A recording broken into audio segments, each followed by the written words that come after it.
Bueno, buenas tardes. Soy Enrique Rojas, catedrático de Psiquiatría y director del Instituto Español de Investigaciones Psiquiátricas de Madrid. Y hoy vamos a ver el primer punto sobre qué es la mente y qué es la inteligencia.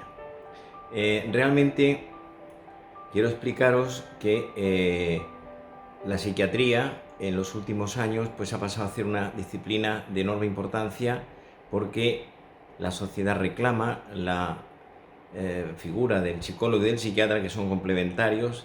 El psicólogo se dedica a la conducta, pero no utiliza psicofármacos, sino solo terapias alternativas como la psicoterapia, terapias de conducta, etc. Mientras que el psiquiatra es médico, que estudia la conducta y estudia el cerebro y utiliza psicofármacos. Bien, ¿qué es nuestro cerebro? Nuestro cerebro es impresionante, es el 3, el 4% de nuestra masa corporal, pero tiene una enorme importancia siendo tan pequeño como es. Pensemos los brazos, los músculos, el corazón, pero casi todo está en la cabeza. Lógicamente, nosotros los psiquiatras lo que hacemos es penetramos en el sótano de la personalidad, donde realmente se cuecen los principales aspectos del comportamiento. Pues bien, nuestro cerebro tiene dos partes, el lóbulo derecho y el lóbulo izquierdo, con una zona intermedia que es el hipocampo, en donde se unen los dos cerebros. Cada cerebro puede decir que tiene unas características peculiares. Por ejemplo, el cerebro izquierdo es fundamentalmente analítico, es matemático, es vertebrador de la conducta. En él está el área de Broca, donde se organiza el lenguaje verbal. Mientras que el cerebro derecho fundamentalmente es un cerebro más emocional, más sensible, más afectivo. Esa sería la orientación. Hay un terreno intermedio que es lo que se llama el hipocampo y el hipotálamo, que son territorios en donde se almacenan, se hospedan, residen distintas actividades. Por ejemplo, es muy importante saber que en el hipocampo hay un segmento dedicado al almacenamiento y al archivo de percepciones que se llama la memoria. Nosotros tenemos en nuestra psicología una serie de funciones que se van residiendo en distintos territorios, que son la percepción, la memoria, el pensamiento, la inteligencia, la conciencia, la afectividad, la vida activa, y forman un mosaico de factores diversos que constituyen lo que es la conducta humana. Bien, el cerebro tiene una unidad temática que podríamos decir que es la célula base del cerebro, igual que la familia es la célula base de la sociedad. La célula fundamental se llama la neurona. La neurona tiene una estructura muy concreta, tiene un cuerpo, tiene unas extremidades que se llaman dendritas y tiene una terminación larga que se llama el axón, y se conectan unas con otras. Nosotros tenemos aproximadamente 100.000 millones de neuronas, y entre unas y otras hay entre 10 y 100.000 conexiones, de tal manera que se produce una amalgama neuronal de gran complejidad. Al microscopio electrónico se ve la estructura de la neurona y se ve un territorio entre una neurona y otra que se llaman espacios sinápticos, que son territorios de gran importancia bioquímica y eléctrica en donde se produce intercambio de sustancias. De hecho, la depresión, que probablemente es la enfermedad psíquica más importante, la más frecuente en este momento, en las distintas modalidades, es debido a un desorden bioquímico cerebral, debido a que en este territorio, en esta zona, que se llama espacios sinápticos, se produce una reducción del intercambio de sustancias, que son una serie de ellas muy conocidas hoy: la serotonina, la dopamina, la noradrenalina, la epinefrina y un largo etcétera. Pues bien, nuestro cerebro es fundamental para la organización de nuestra conducta. ¿Cuáles son los principales temas que se dan en nuestra conducta? Podríamos decir que las tres grandes claves o los tres grandes componentes de la psicología son la inteligencia, la afectividad y la voluntad. Nosotros nos distinguimos de los animales en dos cosas, fundamentalmente en la inteligencia y en el lenguaje. En la inteligencia, ahora daré algunas definiciones, pero es esencial en nuestra vida.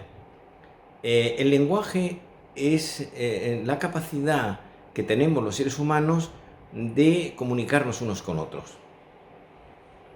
Los animales no tienen lenguaje, utilizan unos sonidos guturales, depende de la escala filogenética, en donde hay ciertos sonidos que representan el contacto de unos animales con otros, lo mismo las aves que los monos, etc.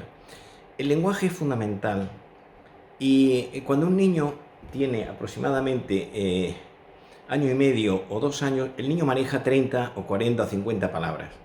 Cuando el niño tiene 3 años y medio o 4, el niño maneja 1000 palabras. Es decir, en ese periodo de espacio de tiempo se produce un crecimiento exponencial del lenguaje extraordinario y el niño va acomodando palabras, frases y construye las sentencias en ese periodo de tiempo. Sorprende, yo tengo 5 hijos y realmente he asistido en cada uno de ellos pues cómo se produce este fenómeno, cómo repite, igual que cuando uno aprende un idioma, la mejor manera de aprender un idioma, el idioma es anterior o sea, el lenguaje es anterior a la gramática. Un niño de 3 años habla, pero no sabe la P con la A, pa, la M con la A, ma. Es decir, es más fácil hablar que luego construir el lenguaje escrito.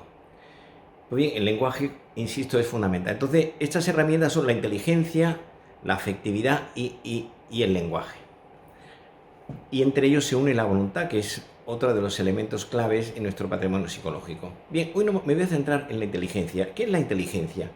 Voy a daros a vosotros una cascada de definiciones para que nos entendamos de qué estamos hablando. Inteligencia, la palabra viene del latín intus legere, que significa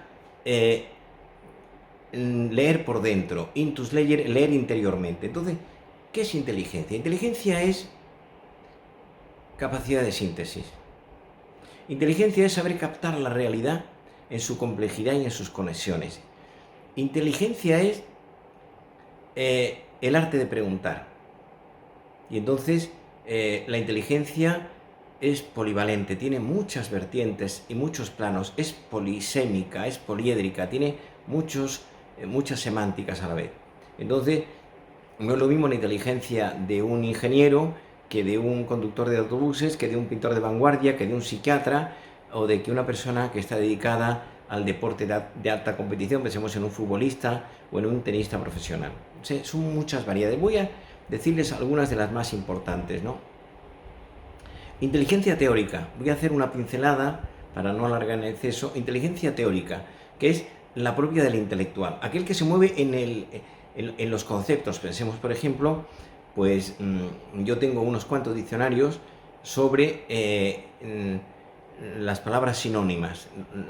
Entonces, muchas veces lo que hace el intelectual es los matices del lenguaje, llevarlos o traducirlos de una forma específica. Por ejemplo, la diferencia entre desear y querer, que pues son palabras relativamente sinónimas. Desear es pretender algo desde el punto de vista pasajero, transitorio, esporádico. Desearía ser mejor, tener más cultura, tener mejor relación con mi mujer o con mis hijos, y a veces eso no queda en nada.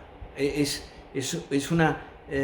un palo que atraviesa el escenario mental sin dejar huella. En cambio, querer es determinación, propósito firme, objetivo concreto, luchar y poner al máximo de mi parte por alcanzarlo. Sería inteligencia teórica. Inteligencia práctica, la persona que sabe resolver problemas. Pensemos, pues una persona que pierde el avión, que va a un viaje y de pronto pues tiene que ir a un congreso. Pensemos, por ejemplo, en mi caso, me pasó recientemente, estuve antes de la pandemia dando unas conferencias en la Universidad de Tulsa, en Oklahoma. Era la primera vez que iba yo a este país, y perdí el avión, y entonces delante de la pantalla con una persona de Iberia me dijo: usted tiene que ir a este sitio, ¿quiere usted ir a Nueva York? ¿Prefiere usted ir tal? El avión más cercano es a esta hora. Bueno, y al final se resolvió el tema rápidamente. Bueno, pues eso sería la inteligencia operativa. En tercer lugar, la inteligencia social, que es la capacidad para moverse uno en el contacto interpersonal con soltura, con fluidez. Es decir, ser capaz de ser uno mismo en los distintos contextos en los que uno se encuentre. El ejemplo sería de esta tercera modalidad, en relaciones públicas, que sabe moverse en los distintos ambientes con cierta espontaneidad. Inteligencia analítica y sintética. La inteligencia analítica es la capacidad para desmenuzar un tema en sus distintas vertientes. La inteligencia sintética es resumir, concretar, dar una síntesis de algo. Por ejemplo, pensemos, ¿cuál es la la síntesis. ¿Qué es la depresión? Pues la depresión es la enfermedad de la tristeza, sería inteligencia sintética. ¿Qué es la ansiedad? La ansiedad es una enfermedad psíquica presidida por los miedos y los temores anticipatorios. Bien. Siguiente, inteligencia emocional. La capacidad para mezclar con arte y oficio los instrumentos de la razón y de la emotividad. Hoy esta tiene una importancia extraordinaria en la sociedad, de la mano de Goleman, que fue el precursor o el diseñador de la misma. Inteligencia fenicia, la facilidad para moverse en el campo de los negocios, extrapolando el concepto de los fenicios, que fueron un grupo humano que vino del norte de Israel y que conquistaron el Mediterráneo y hicieron grandes acercamientos a muchas partes de la Europa italiana, española, etc. Inteligencia auxiliar, y con esta termino. Inteligencia auxiliar es una modalidad muy importante, yo tengo un libro dedicado a ella que se llama 5 consejos para potenciar la inteligencia, que se define así: es aquella facultad inteligente que utiliza 5 herramientas, 5 vertientes que elevan la inteligencia básica que uno tiene, que se puede medir, hoy la medimos con distintos test, y que son el orden, la constancia, la voluntad, la motivación y la capacidad de observación y tomar nota. Cada una de ellas se abre en abanico. En otro momento os contaré un poco más de estos detalles, pero que sepamos que la inteligencia general, cuando se valida, cuando se explora, cuando se cuantifica, es mucho, pero es poco, porque luego hay muchos matices que se observan dentro de cada uno de esos registros inteligentes. Muchas gracias.